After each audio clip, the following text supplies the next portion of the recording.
Muy bien, vamos a hablar del segundo criterio de eliminación. Ya hemos visto el criterio de disociación por atingencia y ya hemos dicho que en este criterio se elimina aquella oración que se aleje del tema o que en su propuesta discursiva presente incoherencias con respecto al resto de oraciones, ¿no? Lo importante o lo trascendente de los ejercicios de eliminación de oraciones es que se coloca un tema, ¿no es cierto? Y este tema lo que nos da a entender o a conocer sería de alguna manera la continuidad que tiene ese tema con respecto al resto de oraciones. Ahora, el segundo criterio a utilizar es el criterio de redundancia o repetición, que algunos también le llaman parafraseo. Es como decir lo mismo, pero con otras palabras, ¿no es cierto? Entonces, profesor, el criterio de redundancia o repetición, ¿en qué consiste? Mira, se eliminará a aquella oración que repita una información ya vertida en el texto. O sea que, de alguna manera, se elimina aquella oración que ya menciona una información que ha sido dicha, ¿no es cierto?, en las anteriores oraciones como tal. Ahora, es importante recordar que no solo se debe eliminar la oración que repite una información, sino que además tenga menor información. A ver, ¿qué va a pasar cuando tengo dentro de una estructura oracional a dos oraciones que conforman el texto que dicen lo mismo? ¿Cuál debo eliminar? No la que aparezca primero, ¿eh? Por ejemplo, si yo tengo que la oración número 3 y número 4 dicen lo mismo, profesor, voy a eliminar la oración número 4 porque la 3 apareció primero. No. Debo eliminar la que repite una información, pero además aquella que tenga menor información, ¿correcto? Eso es lo importante. Si yo no tengo en consideración eso, evidentemente, ¿no es cierto?, no voy a, de alguna manera, a solucionar los ejercicios como debo solucionarlos. Por ejemplo, miren, acá tengo el vanguardismo peruano. Se inicia con la publicación del poemario de César Vallejo Trilce, ¿no es cierto? Ahí está. Por acá voy a darle una corrección evidente, ¿ya? Porque estoy utilizando en esta oración el criterio todavía de disociación o inatingencia, ¿no? Por acá voy a publicar, o por acá voy a colocar lo siguiente, ¿no? Voy a colocar, y además, mira, estoy confundiéndome el número. El número debe ser número 4, ¿ya? Por ejemplo, acá voy a colocar, voy a colocar, Beatriz es el primer poemario vanguardista, por ejemplo. ¿Ya? Ahí está. ¿Correcto? Ahora sí. Mira, el vanguardismo peruano se inicia en 1916 con la publicación del poemario de César Vallejo Trilce. Ya está. Hasta ahí, perfecto. Dice además, presenta innovación tanto en la forma como en el contenido de la propuesta poética. ¿No es cierto? Ahí está. Entre los poetas más importantes del vanguardismo tenemos a José María Egures, César Vallejo, Martín Adán y Carlos Oquendo de Amat. Y la 4 dice que es el primer poemario vanguardista. La pregunta inmediata que yo les hago a ustedes es, ¿cuál sería la oración que voy a eliminar? Primero me di cuenta que todas las oraciones me vienen del vanguardismo, ¿correcto? O sea que por la unidad temática no se van a eliminar. Lo que me tengo que dar cuenta es que la oración número 1 y la oración número 4 manifiestan lo mismo, mira. Se inicia en 1916 con la publicación del poemario de César Vallejo Trilce. Y acá dice, este es el primer poemario vanguardista. La pregunta es, ¿cuál elimino? La 1 y la 4 dicen lo mismo, pero según la regla dice que debo eliminar aquella oración que tiene menor información. Por eso debo eliminar la oración número 4, ¿correcto? Trilce es el primer poemario vanguardista.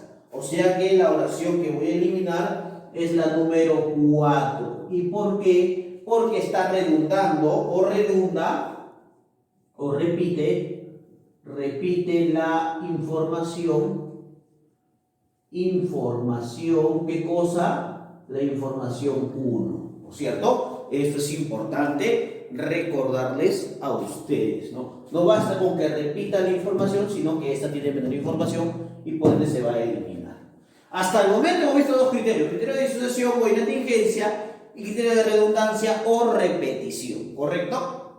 El último criterio de eliminación es el criterio de oposición o contradicción, que en algunos manuales se manifiesta como el criterio de disociación, disociación absoluta se le dice, ¿no? Pero por si acaso, en manuales como los de San Marcos o por ejemplo los de la Universidad de Ingeniería, se coloca un tercer criterio que es el criterio de oposición o contradicción. En ese criterio se eliminará aquella oración que se oponga al tema principal del texto. O sea, no consiste en que de alguna manera esta oración hable de un tema diferente. No basta con que esta oración, ¿no es cierto?, se excluya porque repite una información que ya ha sido mencionada, sino que se debe eliminar aquella oración que, a pesar de que hay una propuesta temática, contradice esa propuesta temática, contradice las ideas vertidas con el resto de oraciones, ¿no es cierto?, o con alguna oración que está predisponiéndose dentro de estos ejercicios. Por ejemplo, tenemos acá el pisco, ¿no es cierto? El pisco dice, ¿no? Bebida de sabor nacional.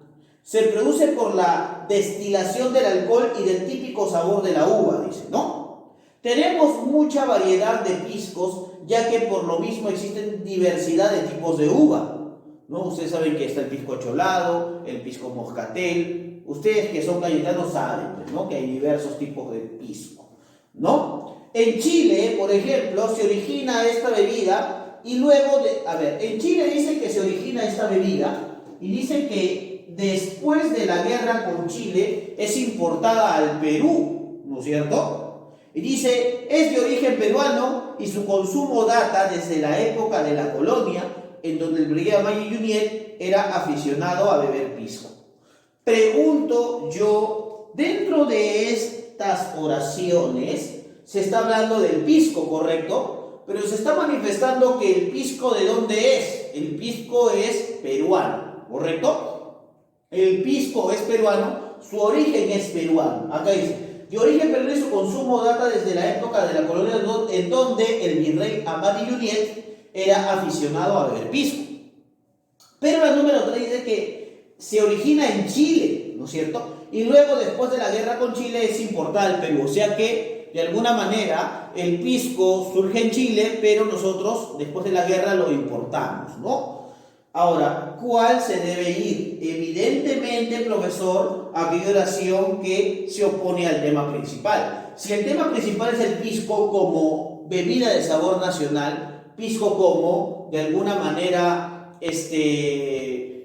pisco como una bebida peruana, ¿no es cierto? ¿Qué oración se va a eliminar? Se debe eliminar, lógicamente, la oración número 3, ¿no es cierto? Porque dice que se origina en Chile, ¿no? Se está oponiendo al resto de oraciones y por ende ahí estaría la respuesta, ¿no es cierto?, que tendríamos que dar, ¿correcto? Entonces, profesor, hemos visto que hasta aquí hemos visto los 3 criterios de eliminación de oraciones, ¿no? Criterio de disociación, que se elimina aquella oración que se aleja del tema propuesto. Criterio de redundancia o repetición, ¿no es cierto?, que sería el criterio que se elimina aquella oración que repite una información, pero que también se elimina aquella oración que tiene menor información. Y el criterio de oposición o contradicción, donde se va a eliminar aquella oración que se oponga al tema que ha sido propuesto anteriormente, ¿correcto? Es importante recordarles, chicos, que para una mejor solución de estos ejercicios, ¿no es cierto?, es importante leer a detalle qué dice cada oración, encontrar de alguna manera estas oraciones que no tengan coherencia, que no den sentido completo al texto, porque ustedes saben que en un texto se desarrolla una idea que constantemente se desarrolla. Es por eso que a veces no basta con solamente saber los criterios, hay que saber también cómo aplicarlos y cómo reconocer la unidad temática de cada ejercicio propuesto. Ahora sí, a continuación vamos a desarrollar los ejercicios de aplicación que tienen ustedes en la práctica, y además no solamente vamos a desarrollar los ejercicios de aplicación, sino que vamos a plantear los criterios que tiene cada oración.